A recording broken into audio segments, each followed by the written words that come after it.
Good morning आप सभी को। सजग क्लासेस हिंदी में एक बार पुनः आप सभी का स्वागत है। तो आदिकाल हम लोग देख रहे थे और आदिकाल में पहले क्लास में आप लोग को हम तीन बात इसके बारे में बता चुके थे। एक बताए थे समय सीमा। एक क्या बताए थे? समय सीमा। आदिकाल की समय सीमा कब से कब तक है, किस विद्वान ने आदिकाल की समय सीमा कब से कब तक मानी है, एक तो ये देख लिए। दूसरा देख लिए थे नामकरण। दूसरा क्या देख लिए थे हम लोग? आदिकाल का नामकरण, किस विद्वान ने आदिकाल को क्या नाम दिया। और लगभग आपको हम 25 नाम आदिकाल का लिखवा चुके थे। तीसरा चीज, तीसरी बातें इसमें हम देखे थे पृष्ठभूमि। आदिकाल की पृष्ठभूमि देखे थे और पृष्ठभूमि में भी चार आप लोग को बताए थे। सबसे पहले बताए थे राजनीतिक पृष्ठभूमि, कि आदिकाल की राजनीतिक पृष्ठभूमि कैसी थी। ठीक है, राजाओं की मानसिकता कैसी थी। राजा छोटे से देश को ही, छोटे से प्रदेश को ही अपना राज्य, अपने राज्य को ही अपना एक संपूर्ण देश समझ रहे थे और आपस में ही गृह कलह की भावना रही।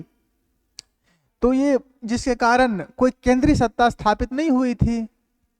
केंद्रीय सत्ता, जब सम्राट हर्षवर्धन की मृत्यु हो गई उसके बाद केंद्रीय सत्ता पूर्ण रूप से खाली हो गई और राज सत्ता और राजा पर अपनी प्रभाव का अहम हो गया था, जिसके कारण उस समय की राजनीतिक स्थिति ठीक नहीं थी। इसके बाद हम देख लिए थे सामाजिक स्थिति। उस काल की सामाजिक स्थिति क्या थी। समाज में अगर सबसे जर्जर स्थिति किसी की थी इस कालखंड में तो वो महिलाओं की थी। महिलाओं की स्थिति दयनीय थी। तीसरी बात इसमें अगर हम देखे थे तो वो देखे थे धार्मिक स्थिति। धार्मिक पे वामाचार पद्धति अपने चरम सीमा पर थी। धर्म विखंडनवाद की ओर जा रहा था। धर्म अनेक शाखाओं में बंटने लगा था और धर्म की परिभाषाएं भी बंटने लगी थी। सारे धर्मों का सार एक होने पर भी दृष्टिकोण अलग अलग हो गया था। और अंत में देख लिए थे साहित्यिक स्थिति। तो साहित्यिक स्थिति जो थी या साहित्यिक परिस्थिति जो थी, साहित्यिक, ये चार बातें इसमें आप लोग को हम समझाए थे पृष्ठभूमि में। तो आदिकाल की पहली क्लास में ये बातें हो चुकी थी। इसके बाद आज हम सबसे पहले देखते हैं आदिकाल के संबंध में विद्वानों का जो मूल कुछ कथन है उसको देख लेते हैं। तत्पश्चात आदिकाल का विभाजन करेंगे। चलिए लिखिए, आदिकाल के संबंध में आलोचकों के मत या कथन। आदिकाल के संबंध में आलोचकों के मत। आदिकाल के संबंध में आलोचकों के मत, ये हम आज देख लेते हैं। सबसे पहले कुछ महत्वपूर्ण आलोचक जो हैं, जैसे हजारी प्रसाद द्विवेदी हैं, रामचंद्र शुक्ल हैं, रामविलास शर्मा हैं, डॉक्टर नागेंद्र हैं, विश्वनाथ प्रसाद मिश्र हैं। ये सब विद्वान जो हैं, जो आदिकाल के संबंध में अगर कुछ मत दिए हैं, कुछ कथन कहा है, तो वो जरूरी है, वो परीक्षाओं में पूछी जाती है और सभी परीक्षाओं के लिए उपयोगी है। चाहे वो नेट जीआरएफ हो, UP TGT PGT, Bihar TGT PGT हो, एस्टेट हो, या हिंदी से संबंधित कोई भी परीक्षा हो, उसके लिए परम कल्याणकारी है। पहला कथन हम देखते हैं हजारी प्रसाद द्विवेदी जी का। नंबर 1, शायद ही भारतवर्ष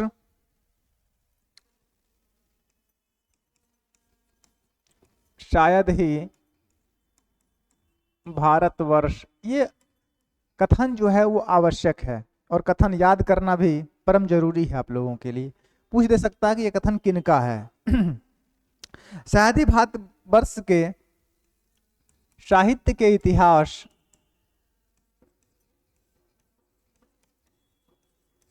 शायद ही भारतवर्ष के साहित्य के इतिहास में आदिकाल के समान इतने विरोधियों, आदिकाल के समान इतने विरोधों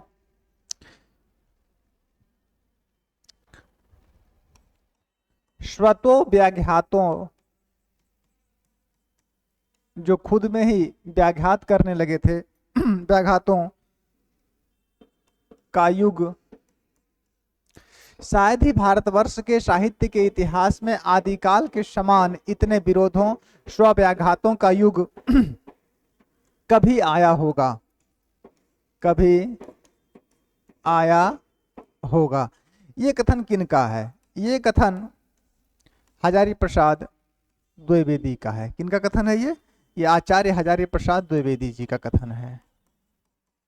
आचार्य हजारी प्रसाद द्विवेदी जी का ये कथन है। इनका एक कथन और देख लीजिए, वो महत्वपूर्ण है। नंबर 2, आदिकालीन साहित्य की आदिकालीन साहित्य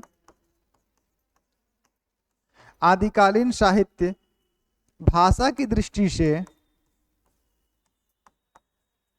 आदिकालीन साहित्य भाषा की दृष्टि से अपभ्रंश, आदिकालीन साहित्य भाषा की दृष्टि से अपभ्रंश का ही बढ़ाव है। ये कथन किनका है? ये कथन भी आचार्य हजारी प्रसाद द्विवेदी जी का है। आचार्य हजारी प्रसाद द्विवेदी जी का ये भी कथन है। आदिकालीन साहित्य भाषा की दृष्टि से अपभ्रंश का ही बढ़ाव है। ये कथन भी किनका है? हजारी प्रसाद द्विवेदी का है। एक दो कथन शुक्ल बाबा का देख लेते हैं।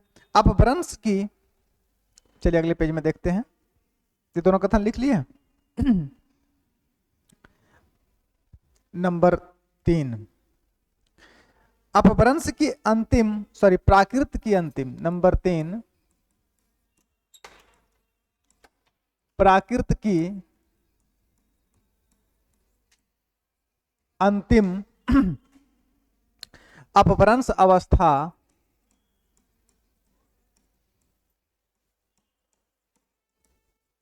प्राकृत की अंतिम अपभ्रंश अवस्था से ही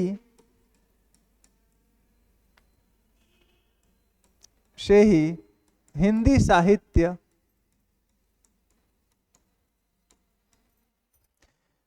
प्राकृत की अंतिम अपभ्रंश अवस्था से ही हिंदी साहित्य का आविर्भाव माना जाता है, का आविर्भाव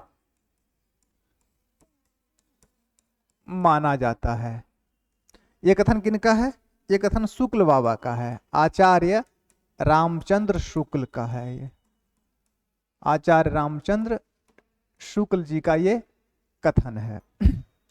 प्राकृत की अंतिम अपभ्रंश अवस्था से ही हिंदी साहित्य का आविर्भाव माना जाता है। यह कथन किनका है? ये शुक्ल बाबा का है। एक कथन और इनका देखिए शुक्ल बाबा का। इन्होंने वीरगाथा काल के संबंध में क्या मत दिया था? क्योंकि वीरगाथा काल नाम इन्होंने ही दिया था। इन्होंने क्या कथन कहा था? वीरगाथा काल का समय वीरगाथा काल का समय कब से माना था? तो महाराज भोज से लेकर, वीरगाथा काल का समय महाराज भोज से लेकर हमीरदेव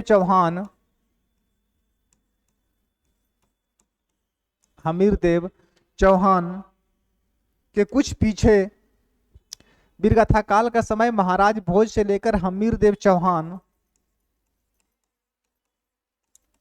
से कुछ पीछे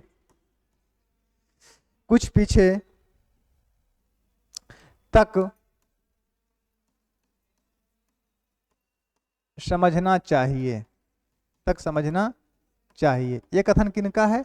ये कथन भी आचार्य रामचंद्र शुक्ल जी का है। तो शॉर्ट में आचार्य शुक्ल लिख लीजिए, आप लोग समझ जाइएगा, है ना।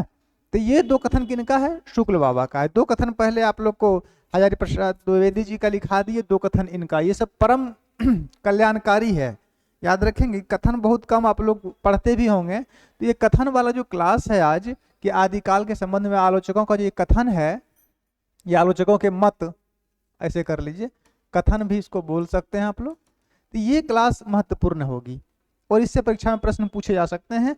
पूछ देंगे कथन किनका है, तो ये दो कथन जो है द्विवेदी जी का है और ये दो कथन शुक्ल जी का है।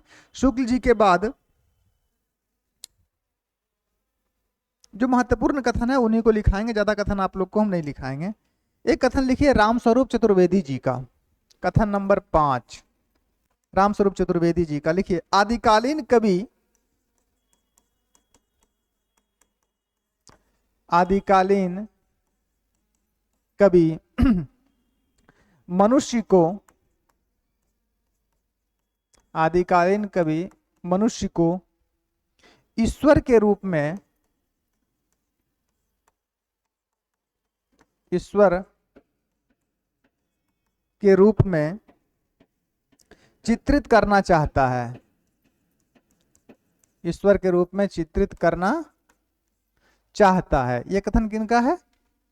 आदिकालीन कवि मनुष्य को ईश्वर के रूप में चित्रित करना चाहता है, यह कथन है रामस्वरूप चतुर्वेदी का, रामस्वरूप चतुर्वेदी का ये कथन है। एक कथन इनका और देखिए, इन्होंने भी आदिकाल के संबंध में अच्छी बातें कही है। इनका एक कथन और देखिए, सभी का तो देख रहे थे, इनका भी देख लेते हैं। आदिकालीन साहित्य में, आदिकालीन साहित्य में, आदिकालीन साहित्य में वैविध्य भरपूर है। वैविध्य का मतलब अनेक प्रकार,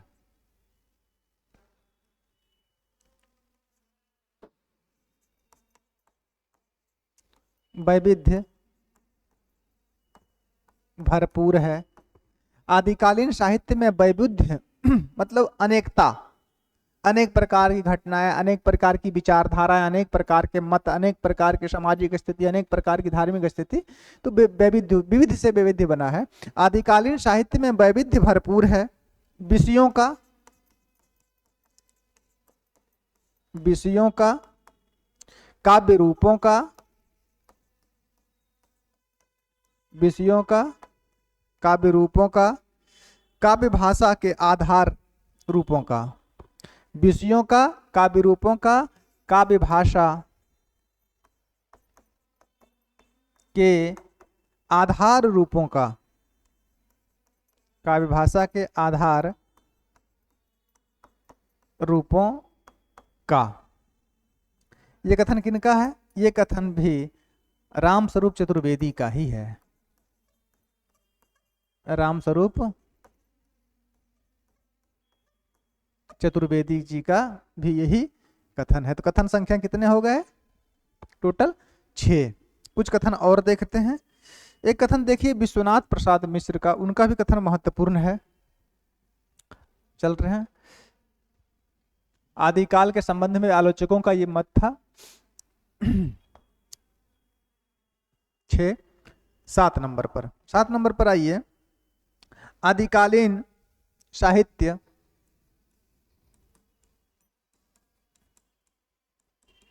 आदिकालीन साहित्य क्या? आदिकालीन साहित्य मुख्यतः प्रेम, आदिकालीन साहित्य मुख्यतः प्रेम और वीर रसों का, आदिकालीन साहित्य मुख्यतः प्रेम और वीर रसों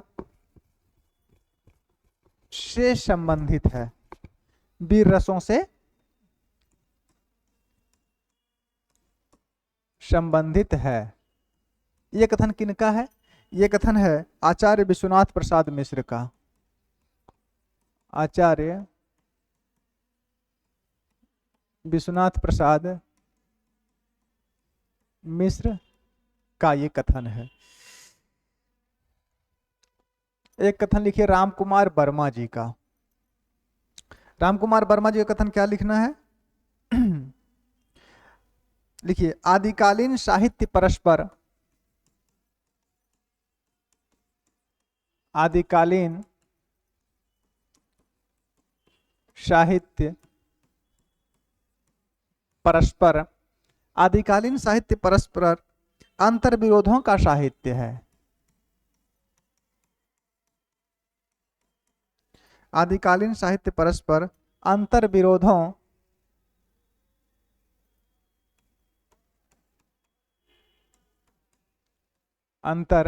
विरोधों का साहित्य है। देखिए यहां से एक प्रश्न बन सकता है कि आदिकालीन साहित्य को अंतर विरोधों का साहित्य किसने कहा। ये कथन भी मोस्ट है। तो ये कथन किनका है? ये कथन है राम कुमार वर्मा का, डॉक्टर राम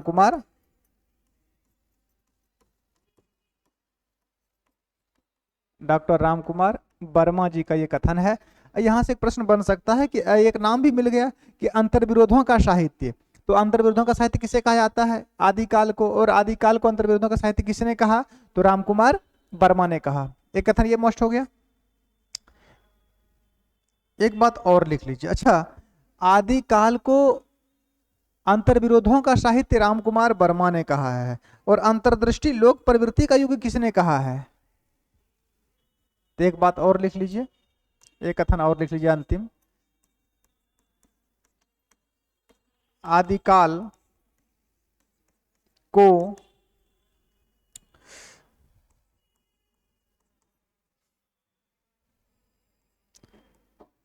अनिर्दृष्टि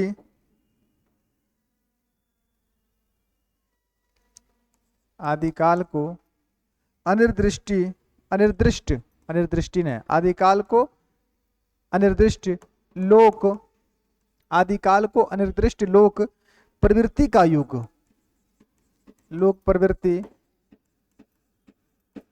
का युग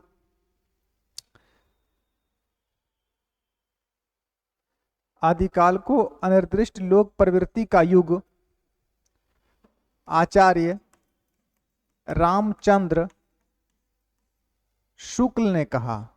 किसने कहा? आचार्य रामचंद्र शुक्ल ने, आचार्य रामचंद्र शुक्ल ने कहा। देखिए नामकरण पहले भी लिखा है, लेकिन नामकरण में ये दो बातें नहीं लिखा है, इसको कथन के माध्यम से लिखा दिए, वहां भूल गए थे। ठीक है, तो आदिकालीन साहित्य को अंतर विरोधों का साहित्य राम कुमार वर्मा ने कहा, परंतु आदिकाल को अनिर्दिष्ट लोक प्रवृत्ति का युग आचार्य रामचंद्र शुक्ल ने कहा। तो ये दो कथन और दो ये नामकरण अलग हो गए। तो आदिकाल के टोटल नाम कितने? 25 पहले लिखाए थे, 2 अभी मिल गए, 27 नाम हो गए हैं आदिकाल के। काफी है, इतना किसी बुक में आप लोग अभी तक पढ़े नहीं होंगे। चलिए आज पढ़ लिए ना। तो ये आदिकाल के संबंध में महत्वपूर्ण कथन रहा था। क्या रहा था? महत्वपूर्ण कथन रहा था यह आदिकाल के संबंध में।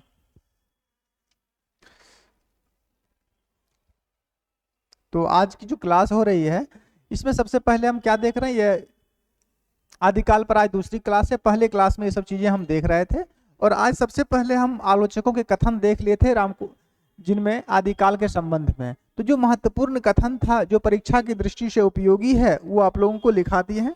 अब हम आदिकाल की काव्य धाराओं को देखते हैं और उसको बांटने का प्रयास करते हैं। अभी तक आप लोग ने वीर काव्य, रासो काव्य, रास काव्य, साहित्य काव्य, लौकिक साहित्य काव्य, ये सब पढ़ा होगा, नाथ सिद्ध ये सब पढ़े होंगे, अपभ्रंश। लेकिन आदिकाल का विभाजन बहुत कम ही लोगों ने करके समझाया होगा या पढ़ाया होगा। तो आज इसको समझने का प्रयास करते हैं। लिखिए आदिकालीन काव्य धाराएं, या ऐसे लिख सकते हैं आदिकाल काव्य धाराएं।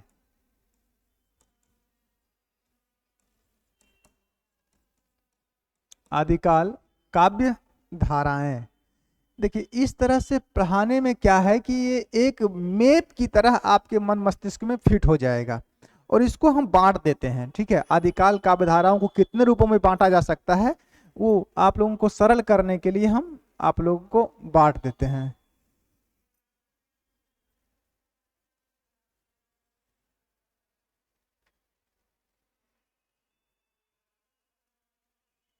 पहला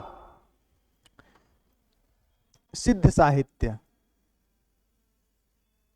अब ये नहीं कि ये सीक्वेंस सेम करा रहे हैं, बस आप लोगों को विभाजित करने के लिए और अच्छे से समझाने के लिए इसको हम अलग अलग खंडों में बांट सकते हैं। पहला क्या है? पहला है सिद्ध साहित्य। पहला कौन सा साहित्य है? सिद्ध साहित्य, ये नंबर 1 हो गया। नंबर 2 अपभ्रंश या नाथ साहित्य लिखिए, नाथ साहित्य। नंबर 3 अपभ्रंश साहित्य, अपभ्रंश साहित्य।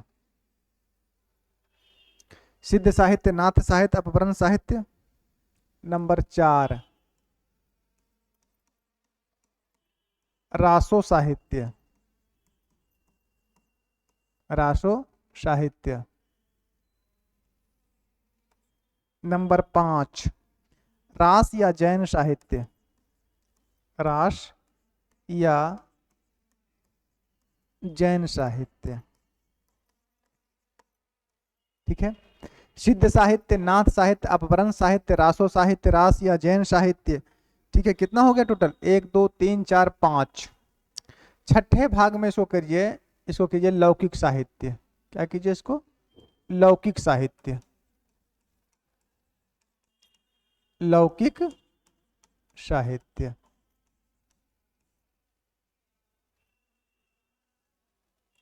लौकिक साहित्य।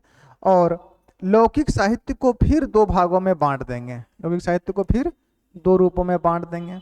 एक बांटेंगे गद्य साहित्य, एक क्या बांटेंगे? गद्य साहित्य। और एक बांट देंगे पद्य साहित्य, एक बांट देंगे पद्य साहित्य। इससे क्या हुआ ना कि पढ़ना आप लोगों के लिए सहज हो गया। ये है आदिकाल का विभाजन। आदिकाल की जो काव्य धाराएं थी वो कितने रूपों में थी? सिद्ध साहित्य, नाथ साहित्य, अपभ्रंश साहित्य, रास साहित्य, रास या जैन साहित्य, उसके बाद लौकिक साहित्य। लौकिक साहित्य में गद्य साहित्य और पद्य साहित्य। तो इससे क्या हुआ कि आदिकाल क्या हुआ? आदिकाल स्पष्ट हो गया और आसान हो गया। बातें आ गई पकड़ में?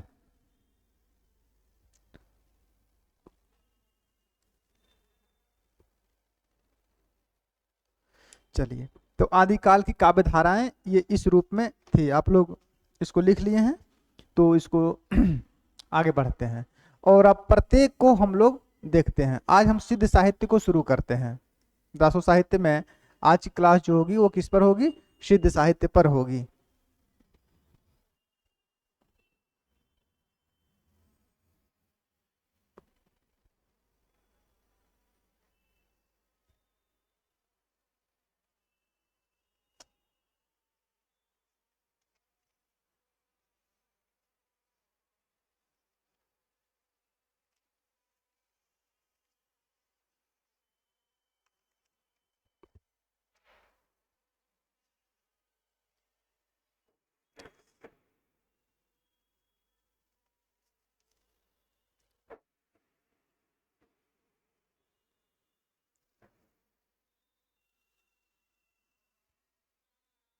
शुरू करें?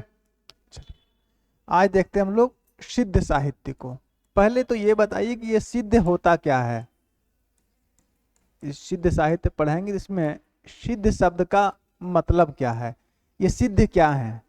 सिद्ध का मतलब ऐसा तो नहीं कि कोई ईश्वर आ गए थे, या सिद्ध कोई पुरुष आ गए, या सिद्ध कोई आत्मा आ गए थे जिसके कारण इसका नाम, या सिद्ध का मतलब ऐसे नहीं यहाँ पे है लौकिक साहित्य में या आदिकाल में कि सिद्ध का मतलब है कि ये हर चीजों में निपुण हो। यहाँ पे सिद्ध का मतलब क्या हुआ? ऐसे व्यक्ति या ऐसे साधु, ऐसे भक्त जो मंत्र अथवा साधना के द्वारा सिद्धि प्राप्त की हो, कोई विशेष उपलब्धि प्राप्त की हो। किस माध्यम से? मंत्र या अथवा तंत्र साधना के माध्यम से कोई विशेष उपलब्धि प्राप्त की हो, कोई विशेष साधना की हो, तो उसे सिद्ध साहित्य कहा जाता है। तो पहले सिद्ध क्या होता है इसको समझिए। इसमें सिद्ध क्या है? सिद्ध शब्द का मतलब क्या होता है? लिख सकते हैं मंत्र या तंत्र। ठीक है, मंत्र या तंत्र। अब मंत्र और तंत्र में अंतर होता है बाबू। मंत्र और तंत्र एक ही नहीं होता है। मंत्र वो होता है जो वेदों अर्थात ईश्वरों के लिए हो, ठीक है, और उसका कुछ उलट सुलट प्रयोग करना तंत्र कहलाता है। तांत्रिक शब्द का मतलब यही होता है जो तंत्रों के साथ खेलता है, ठीक है। मंत्र वही होते हैं लेकिन उन मंत्रों का कुछ ऐसा उच्चारण या उनका कुछ वैविध्य इस प्रकार हो जाता है कि वो तंत्र में परिवर्तित हो जाते हैं। से मंत्रों को जानने वाला मांत्रिक कहलाता है और तंत्र को जानने वाला तांत्रिक कहलाता है। तो मंत्र से ही तंत्र का निर्माण भी हुआ है। इसमें अनेक प्रकार के जादू टोना भी शामिल होता है, लेकिन मंत्र दो भी प्रकार के होते हैं, एक होते हैं वैदिक मंत्र और एक होते हैं लौकिक मंत्र। लेकिन तंत्र वैदिक नहीं होता है, तंत्र का प्रयोग किसी भी वेद में नहीं किया गया है। तो मंत्र या तंत्र साधना के मंत्र या तंत्र साधना के माध्यम से, मंत्र या तंत्र साधना के माध्यम से सिद्धि, मंत्र या तंत्र साधना के माध्यम से सिद्धि प्राप्त करने वाला क्या कहलाता है? कहलाता है सिद्ध कहलाता है। मंत्र या तंत्र साधना के माध्यम से सिद्धि प्राप्त करने वाला क्या कहलाता है? सिद्ध कहलाता है। देखो अब ये आए कहां से, ये जो सिद्ध थे ये कहां से आए? तो आदिकाल में बौद्ध धर्म की बौद्ध धर्म की महायान शाखा, दो शाखाएं होती है महायान और वज्रयान, तो समझाते हैं। आदिकाल में बौद्ध धर्म की महायान शाखा, इसको लिख ही लीजिए तो स्पष्ट हो जाएगा एक बात। आदिकाल की, या आदिकाल में लिख लिया, आदिकाल में बौद्ध धर्म, आदिकाल में बौद्ध धर्म की महायान शाखा, महायान शाखा के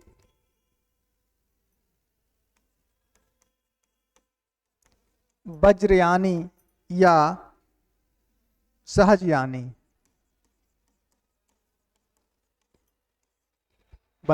महायान शाखा के दो रूप हो गए, वज्रयान और सहजयान। सहजयानी कवियों द्वारा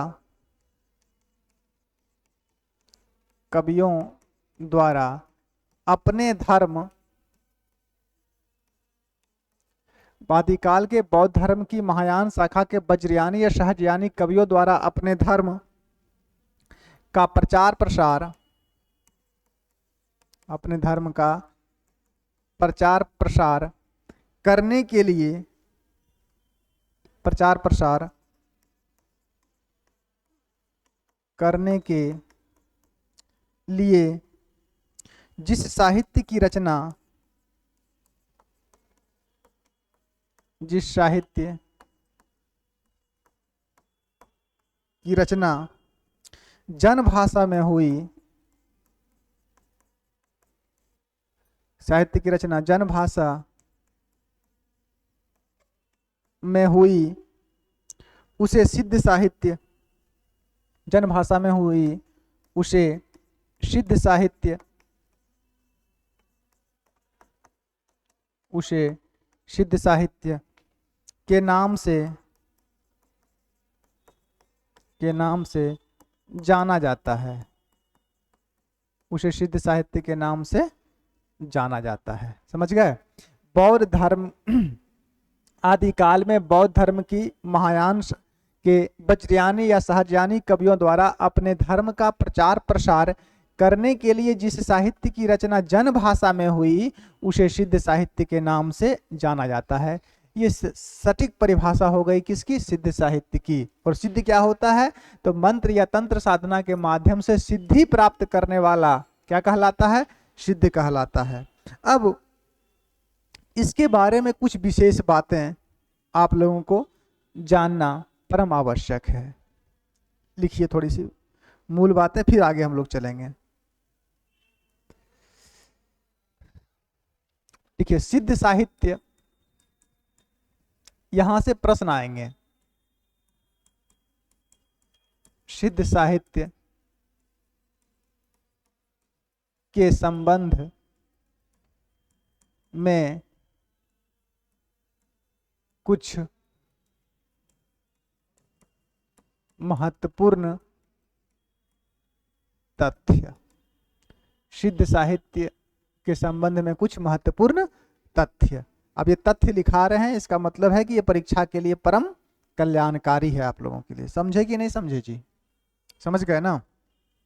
सबसे पहली बात नंबर 1 में ये बताइए कि सिद्धों के बारे में सबसे पहले जानकारी कहाँ मिलती है? सिद्ध साहित्य के या सिद्धों के बारे में जानकारी सबसे पहले किस पुस्तक में प्राप्त होती है? तो सिद्धों के बारे में सबसे पहले जो जानकारी मिलती है वो वर्ण रत्नाकर पुस्तक में मिलती है। इन सब बातों को लिखते जाइए। नंबर 1, सिद्धों के बारे में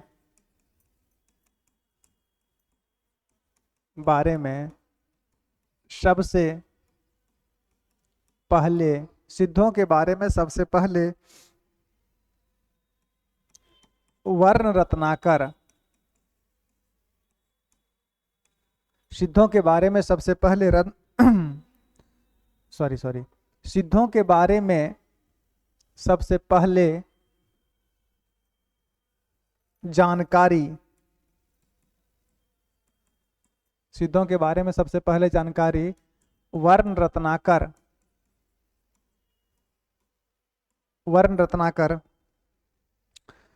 में मिलती है।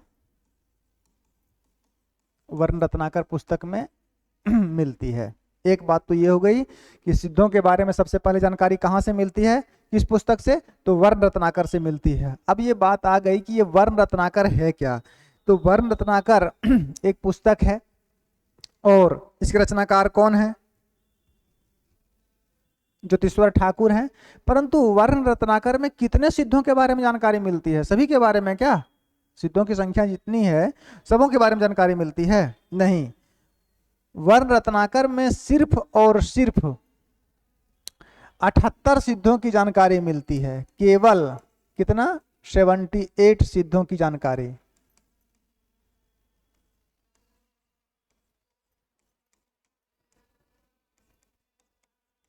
इतना याद रखिएगा। वर्ण रत्नाकर ज्योतिश्वर ठाकुर की पुस्तक है और इस पुस्तक में सिद्धों की जानकारी मिलती है, लेकिन केवल 78 सिद्धों की जानकारी मिलती है, संपूर्ण सिद्धों की जानकारी नहीं मिलती है। एक बात तो ये हो गई। सिद्धों का समय क्या था? अगर इस बात को देखें तो सिद्धों का समय,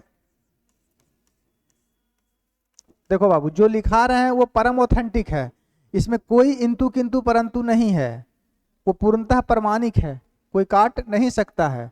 क्योंकि मैं इस तरह का कोई भी बातें या इस तरह की कोई भी बातें नहीं बताता हूं जिसका कोई प्रमाण मेरे पास ना हो। मैं जो भी बता रहा हूं उसका प्रमाण है मेरे पास और सभी ऑथेंटिक है। क्योंकि हवा में बात करना या उलूल जुलूल बातें करना मुझे पसंद नहीं है। अब ये पुस्तक कहाँ से मिलेगी वो भी आपको बता देते हैं। 3-4 पुस्तक का नाम बता देते हैं, वहां पे ये सब चीजें मिल जाएगी। लेकिन उतना आप लोग के पास समय नहीं होता है, तो आप लोग का समय ना बर्बाद हो इसलिए आप लोगों के लिए ये जानकारी हम उपस्थित कर देते हैं। सिद्धों का समय कब से कब तक है? सिद्धों का समय अगर देखें तो सिद्धों का समय जो है वो 8वीं से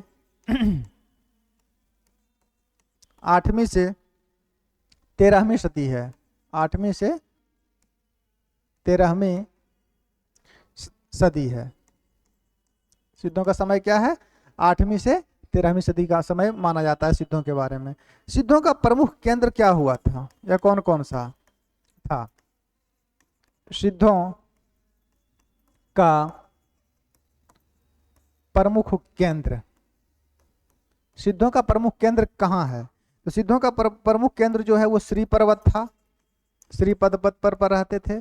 श्री पर्वत से ये नालंदा आए थे। नालंदा से फिर ये विक्रमशिला गए। विक्रमशिला भागलपुर में है, कहलगांव के पास। सिद्धों का प्रमुख केंद्र जो है श्री पर्वत, नालंदा, विक्रमशिला। विक्रमशिला के बाद ये उड़ीसा की ओर प्रस्थान कर गए।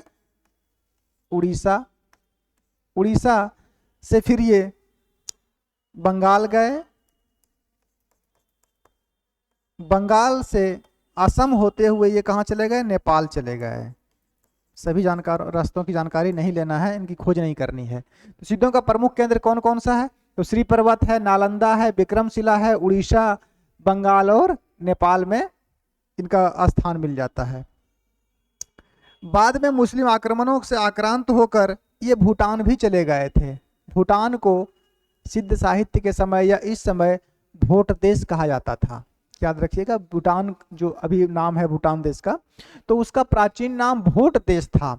तो जब मुस्लिम आक्रमणकारी सिद्धों पर भी हमला करने लगे थे और ये भी उससे मतलब व्यथित होने लगे, ये भी उससे आक्रांतित होने लगे, तो ये नेपाल होते हुए फिर कहाँ चले गए, भूटान चले गए, और भूटान को भोट देश कहा जाता है। तो बाद में ये मुस्लिम आक्रमणकारियों के आक्रमणों से आक्रांत होकर कहाँ चले गए, भोट देश चले गए। भोट देश अर्थात भूटान चले गए। लिखना है तो लिख सकते हैं। अब बात यह है कि सिद्धों की संख्या कितनी है। ये बातें तो हो गई कि सिद्धों के बारे में सबसे पहले जानकारी वर्ण रत्नाकर जो ज्योतिषवर ठाकर की पुस्तक है, जिसमें 78 सिद्धों की जानकारी आप लोगों को मिलती है। सिद्धों का समय 8वीं से 13वीं शताब्दी था और सिद्धों का प्रमुख केंद्र श्री पर्वत, नालंदा, विक्रमशिला, उड़ीसा, बंगाल और नेपाल था। मुस्लिम आक्रमणकारियों के आक्रमणों से आक्रांत होकर ये भोट देश अर्थात भूटान, देखो भोट देश, कौन सा देश, भोट देश से, इसका मतलब क्या हुआ, वर्तमान में भूटान। ठीक है, तो ये मुस्लिम आक्रमणकारियों के आक्रमणों से आक्रांत होकर भोट देश अर्थात भूटान चले गए। अब इनके बारे बाद थोड़ा और लिखते हैं। सिद्धों की संख्या कौन सी कितनी है, सिद्धों की संख्या, अगर सिद्धों की संख्या की बात करें, सिद्धों की संख्या कितनी मानी जाती है, 84, 84। याद रखिएगा, सिद्धों की संख्या कितनी है, 84 है। अब इन 84 सिद्धों में प्रथम सिद्ध कवि कौन थे,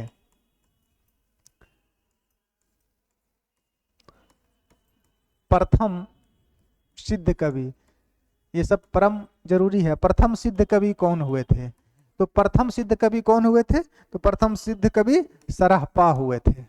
सरहपा पढ़ेंगे, सरहपा को आगे, सिद्ध प्रमुख सिद्धों को भी पढ़ेंगे, उनमें कौन कौन से सिद्ध हैं और उसमें जो प्रमुख हैं उनको भी पढ़ेंगे। प्रमुख सिद्ध कवि कौन हुए थे, सरहपा। और अंतिम सिद्ध कवि कौन हुए, प्रथम हो गए, तो अंतिम सिद्ध कवि कौन हुए, अंतिम सिद्ध कवि, अंतिम सिद्ध कवि कौन हुए, अंतिम सिद्ध कवि हुए थे मत्स्येंद्रनाथ, मत्स्येंद्रनाथ, मत्स्येंद्रनाथ जो हुए थे वो अंतिम सिद्ध हुए थे। साधना की दृष्टि से सबसे ऊंचा स्थान किसका था, साधना की दृष्टि से सबसे ऊंचा स्थान, सबसे ऊंचा स्थान इन 84 सिद्धों में, जो 84 सिद्ध हुए उसमें प्रथम सिद्ध तो कवि तो सरहपा हुए और अंतिम सिद्ध कवि मत्स्येंद्रनाथ हुए। लेकिन साधना की दृष्टि से सबसे ऊंचा स्थान किस कवि का था या कौन से सिद्ध का था, तो उनका नाम था लुइपा। इनको भी आगे देखेंगे। साधना की दृष्टि से सबसे महत्वपूर्ण स्थान किसका था, लुइपा का था। प्रथम सिद्ध कवि कौन, सरहपा। अंतिम सिद्ध कवि कौन हुए थे, मत्स्येंद्रनाथ। और साधना की दृष्टि से प्रमुख स्थान किनका था, लुइपा का था। अच्छा, एक बात और, यहां तक तो आप लोग को पता होगा। आप लोग को यह पता है कि सिद्धों में महिलाओं की संख्या कितनी थी, इन 84 सिद्धों में महिलाएं कितनी थी, जिसको उस कालखंड में योगिनी कहा जाता था। महिलाओं की स्थिति सिद्ध काल के समय को अच्छी खासी नहीं थी, महिलाओं की स्थिति बद से बदतर थी। इनके जो पंचमकार सिद्धांत थे उनको जब पढ़ाएंगे तो समझ में आएगी कि महिलाओं की स्थिति सिद्ध के समय बहुत ही बुरी स्थिति थी इनकी। महिलाओं का उपयोग किया जाता था, महिलाओं के ऊपर अत्याचार होता था और अंत में उनको बलि भी दे दिया जाता था। ये अपने तंत्र और मंत्र को, जो इनका आडंबर था, इनको सही करने के लिए, या इनकी दृष्टि से वो सही था, इसलिए महिलाओं की बलि भी दी जाती थी। उनको योगिनी, चुड़ैलिनी, अनेक नामों से पुकारा जाता था। ठीक है, तो महिलाओं की संख्या कितनी थी? 84। सॉरी, 84 सिद्धों में महिलाओं की संख्या कितनी थी? तो इन 84 सिद्धों में जो सिद्धों में योगिनियां थी अर्थात महिलाएं थी, उनकी संख्या कितनी थी? 4 थी। ये बातें लिख लीजिए अगर आप लोग को पता नहीं है तो। एक बात और, सिद्धों में तो सिद्धों की संख्या कितनी थी? 84। सिद्धों में योगिनियों, देखिए योगी से योगिनी शब्द बना है, योगिनियों। अगर नहीं समझ में आ रहा है तो महिलाएं लिख लीजिए। सिद्धों में योगिनियों अर्थात महिलाओं, सिद्धों में योगिनियों अर्थात महिलाओं की संख्या कितनी थी? तो इनकी संख्या 4 थी। और ये 4 कौन कौन थे? उनके नाम लिख लीजिए। पहले का नाम था लक्ष्मीकरा। पहले का नाम क्या था? पहले का नाम था लक्ष्मीकरा। 4 थी तो चारों का नाम ले लक्ष्मीकरा। दूसरी थी मणिभद्रा। दूसरी महिला कौन सी थी? मणिभद्रा। तीसरी थी मेखलापा। तीसरी कौन सी थी? मेखलापा। और चौथी कौन सी थी? चौथी थी कनकलापा। कनक नहीं, कनक, कनकलापा। ये 4 महिला भी थी और इनकी स्थिति समझ रहे हैं क्या थी? सिद्ध साहित्य अगर अपने आडंबरों और अपने सिद्धांतों को थोड़ा सा सुधार लेता तो भारतवर्ष में नाथ साहित्य की आवश्यकता नहीं होती और नाथ साहित्य ना ही उभरता। तो सिद्धों के इसी व्यवहार और महिलाओं के ऊपर इतने शोषण, इतने दमन, इतने अत्याचार हुए, उनकी स्थिति जर्जर हो गई थी जो किसी कालखंड में नहीं हुई। यही चीजें फिर एक बार आई थी, कब? रीतिकाल में भी आई थी। तो लेकिन रीतिकाल में ये स्थिति नहीं थी, रीतिकाल में बलि नहीं दी जाती थी। बात बाकी तो उनका शोषण पहले भी हो रहा था और आज भी हो रहा है। तो महिलाओं की संख्या यानी कि सिद्धों में महिलाओं की संख्या कितनी थी? 4। यानी कि 84 में 84 सिद्ध जो थे इनमें 4 कौन से थे? 4 महिला थे और 80 पुरुष थे। और ये 4 जो थे वो लक्ष्मीकरा, मणिभद्रा, मेखलापा और कनकलापा थे। हालांकि इनकी कोई रचनाएं नहीं मिलती है, इनका कोई प्रमाण, इनकी कोई भी रचना जैसे लक्ष्मीकरा या मणिभद्रा ने कुछ अगर पंक्तियां लिखी तो वो इनकी फुटकल कविताएं भी नहीं मिलती है। ये याद आप लोग रखेंगे। अच्छा, ऐसे कुछ सिद्ध हैं और ऐसे कुछ नाथ हैं जो उनका संख्या, जिनकी गणना दोनों में होती है, अर्थात सिद्ध भी हैं और नाथ भी हैं। तो वो कौन कौन से हैं उनको थोड़ा सा देख लीजिए। सिद्ध और नाथों दोनों में गिने जाने वालों की संख्या कितनी है? अच्छा, पॉइंट में लिखा रहा है ना। तो सिद्ध साहित्य के संबंध में महत्वपूर्ण तथ्य यहां तक हो गया। आगे चलते हैं। आगे लिखिए, सिद्धों और नाथों, सिद्धों और नाथों दोनों में गिने जाने वाले, दोनों में गिने जाने वाले मतलब ऐसे व्यक्ति या ऐसे साधु, ऐसे सिद्ध या ऐसे नाथ जो सिद्ध साहित्य में भी थे और नाथ साहित्य में थे। इनकी संख्या कितनी थी? इनकी संख्या 5 थी। इनकी संख्या कितनी थी? 5 थी। कौन कौन थे 5? देख लीजिए। पहले थे मत्स्येंद्रनाथ, मत्स्येंद्रनाथ पहले। दूसरे थे जालंधरा, जालंधरपा, जालंधरपा। तीसरे थे मत्स्येंद्रनाथ, जालंधरपा, क्या था जी? मजा नाचगो। तो मजा नाचगो, तो नाचगो से नागार्जुन। अब ये नागार्जुन प्रगतिवाद वाले नहीं प्रभु, ये नागार्जुन इस समय भी हुए थे। और चौथा में लिख लीजिए चरपटनाथ, चरपटनाथ, ये भी नित्य अनाथ और सिद्ध दोनों में आते थे। और 5वें में लिख लीजिए गोरखनाथ, गोरखनाथ। इनकी संख्या जो है ये नाथ में भी आते थे और सिद्ध से भी आते थे। इनका एक ट्रिक बना लीजिए। देखिए यहाँ पे पहले क्या आ गया? म, इसको लिख लीजिए यहाँ पे म। यहाँ पे आ गया जा, इसको लिख लीजिए यहाँ पे जा, यहाँ पे ना, यहाँ पे लिख लीजिए ना, यहाँ पे च, यहाँ पे लिख लीजिए च, और यहाँ पे गो, यहाँ पे क्या हो जाएगा, मजा नाच गो। ये हो गया आप लोग का एक ट्रिक बन गया।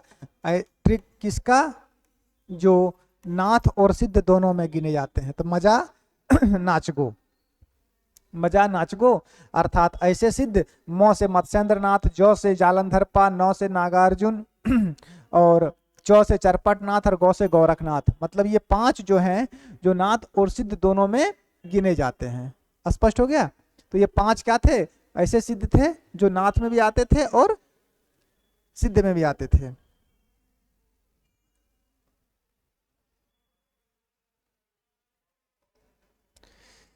चलिए अच्छा एक चीज और बताइए आप लोग कि सिद्ध साहित्य का पता लगाने वाला पहला व्यक्ति कौन था। ऐसा कौन महापुरुष हुआ था जो सिद्ध साहित्य का पता सर्वप्रथम लगाया था। तो सिद्ध साहित्य का पता लगाने वाला जो पहला व्यक्ति था उसका नाम था हरप्रसाद शास्त्री। कहां से लगाया था, तो नेपाल से लगाया था। तो इसके बाद सिद्ध और नाथ दोनों की संख्या हम लोग देख लिए। इसके बाद जो है हम लोग अब अगले क्लास में देखेंगे, क्योंकि ये खत्म होने वाली तो एक क्लास में है नहीं, अभी बहुत कुछ बातें हैं जो आप लोगों को जानना परम आवश्यक है। तो इस क्लास में आज इतना ही रहने देते हैं। आज महत्वपूर्ण चीजें हम लोग क्या देखे हैं, एक बार थोड़ा देख लीजिए। आदिकाल की आज ये दूसरी क्लास होगी। आदिकाल की आज क्या है, दूसरी क्लास है। पहले क्लास में समय सीमा, नामकरण, पृष्ठभूमि देखे। दूसरे क्लास में आज सबसे पहले आलोचकों का मत देख लिए। आलोचकों के मत के बाद आदिकाल की काव्य धाराओं का विभाजन किए, और काव्य धाराओं का विभाजन करने के पश्चात अभी हम लोग सिद्ध साहित्य को शुरू किए हैं। तो सिद्ध साहित्य में आज इतना हम लोग पढ़ चुके हैं सिद्ध साहित्य में। अब सिद्ध साहित्य की अगली क्लास आप लोग को मिलेगी जो आदिकाल की क्लास तीसरी होगी, उसमें सिद्ध साहित्य की चर्चा करेंगे। तो आज के लिए इतना ही रहने देते हैं क्योंकि फिर मेरी क्लास भी है। धन्यवाद।